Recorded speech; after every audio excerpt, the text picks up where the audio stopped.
YouTube দেখে ছোট জাতের চায়না কমলা চাষ করে সফলতা পেয়েছেন ময়মনসিংহের ঈশ্বরগঞ্জের যুবক মাহফুজ। মাত্র ৭০% জমিতে শুরু করেন কমলা চাষ।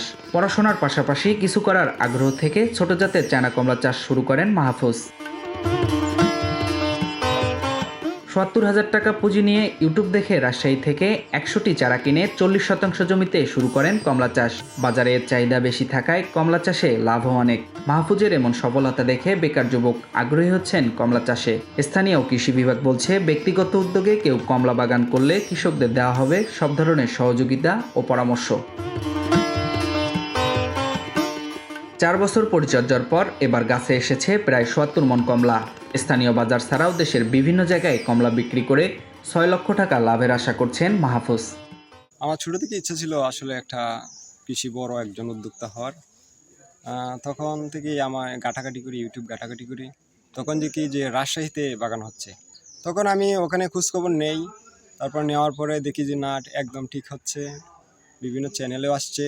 তারপরে আমি বাগান করার উদ্যোগটা নিই। ওখান থেকে আমি ১০০ চারা সংগ্রহ করে এই জমিতে আমি ৪.৫ বছর আগে রোপণ করেছি।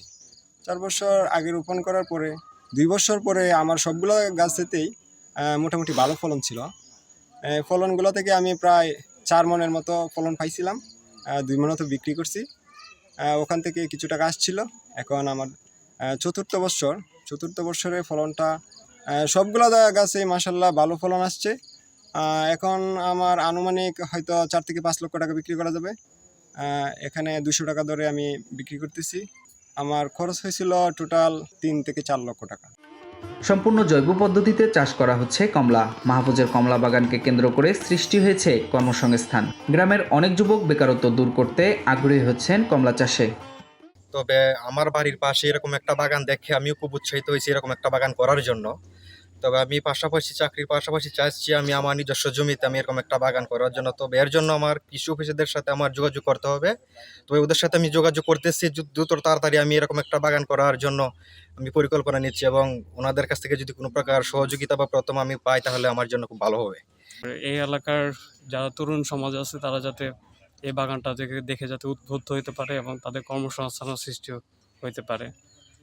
এই বাগানের পাশাপাশি তারাও উদ্বুদ্ধ হয়ে তারা নিজেরাও একটা বাগান তৈরি করতে পারে। এদিকে স্থানীয় কৃষি বিভাগ বলছে, লেবু জাতীয় ফসল উৎপাদনে কৃষকদের উদ্বুদ্ধ করা হচ্ছে।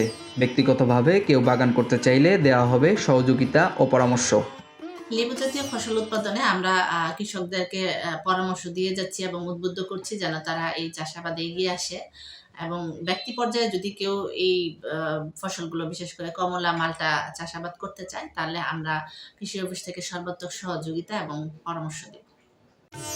সরকারি সহযোগিতা ও সহজ শর্তে ঋণ পাওয়া গেলে সম্প্রসারিত হবে কমলা চাষ। এতে যেমন ঘুচবে বেকারত্ব, বাড়বে উদ্যোক্তা, এমনটাই প্রত্যাশা কৃষকদের।